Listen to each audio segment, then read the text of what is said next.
Napagyapon to sa ilang baol nila, no, kay nagpadayon sila kuan kanang trabaho diri, no, nanguha og kawayan, nanguha og kanang para sa sugnod nila, no, so gikuyog kanila. Okay, so kay ganahan mo gito diri, no, nga maglakaw sa ilang lugar, no, of course, no, sumutag na ato diri, no, sa palibot, no. And this is all about nature. Okay, so ako balikon daghan diri mga fruit trees. Yapon ipakita, no, ang ilang kanang water supply, no, diri sa baol. So panahon nga magbubo sila, kinahanglan sila tubig, no, kaning noy naihos nga itog. Okay, so kani siya ang ilang gibuhat nila, no, kanawa ra gud ang ilang gibuhat nila kanang ilang gisungsungan ani, okay, para pang silbi pang on and off, no, sa tubig. Okay, so kanawa kusog wow. Ang tubig ilang gigamit no kanirang kahoy.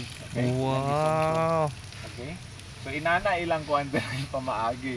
Okay, di ba wise, no? Okay, maayo kayo og technique. Okay, so muna ilang tubig nga gamiton every time mamubo sila. Okay, sa mo tatong panahon sa ting init. Okay, so mura guro to, no? Okay, bye bye.